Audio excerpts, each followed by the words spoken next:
Have you ever met someone who seemed so ordinary that you barely noticed them at first? And then one day, you realized they had quietly changed your life in ways you could never repay? This is the story of the old man who always saved me a seat every single day until one day he wasn't there. And by the time you finish hearing this, you might start noticing the small kindnesses around you that you've been walking past all your life. Before we begin, if heartfelt, life-changing stories inspire you, take a moment to hit that like button and subscribe to Outfit Stories. Your support helps us keep sharing these moments that touch hearts and remind us what really matters. It started as just another Monday evening in the kind of city where people move fast. Heads down, earbuds in, and kindness is something you read about in books, but don't often see in real life. I was drained from work, my shoulders aching from carrying my bag, my phone buzzing with unanswered messages, and my patience worn thin from the never-ending noise of deadlines and responsibilities. The bus was my only escape, even though it was usually packed shoulder to shoulder. But that night, as I stepped onto the bus and scanned the crowded rows, I noticed something strange. One empty seat by the window in a perfect spot, untouched while every other seat was taken.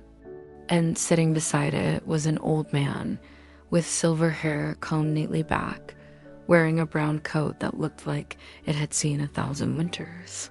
He glanced up at me with a small smile, and I hesitated before asking if the seat was taken. He shook his head and said quietly, "No, I was keeping it warm for you." At the time, I thought it was just a polite, almost humorous way to offer the seat. But the next day, and the day after that, it happened again. No matter how late I arrived, no matter how full the bus was, that same window seat was always empty, and the same old man was sitting beside it, waiting. Over time, we began to talk. His name was Henry, and his voice carried the kind of calm you only hear in people who have learned how to live slowly. He told me he had worked in the post office for decades, delivering letters in snowstorms and summer heat, and that he had been married once to a woman named Margaret, who had passed away 10 years earlier. He never had children, and he lived alone in a small apartment near the park. I told him about my job, how I felt stuck behind a desk, trapped in routines that left me exhausted, and about my quiet dream of starting my own clothing line one day.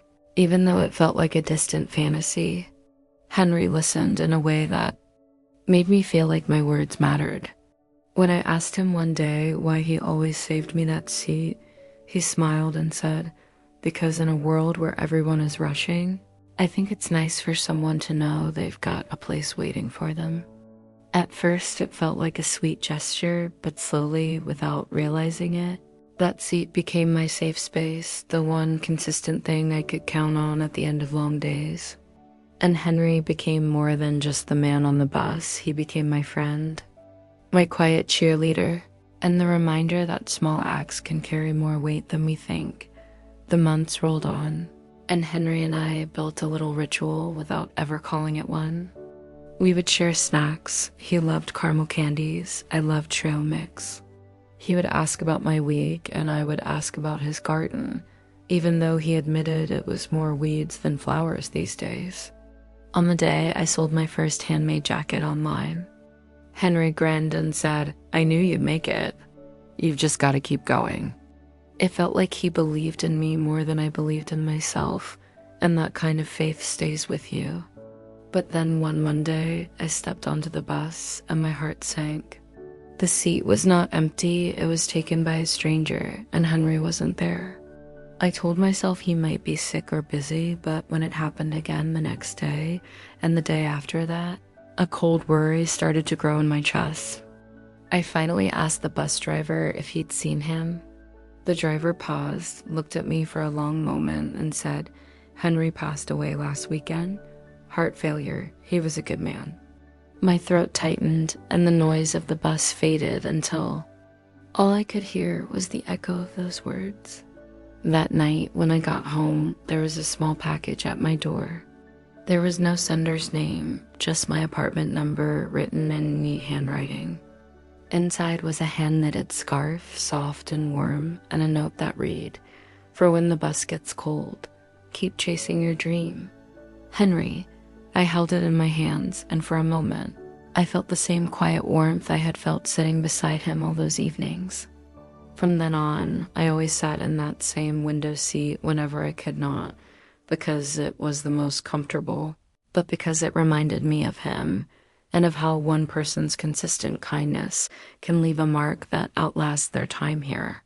So, if this story touched your heart, please take a second to hit like and subscribe to Outfit Stories, because we believe the world needs more reminders like this one. And maybe tomorrow, save someone a seat. You never know how much it might mean.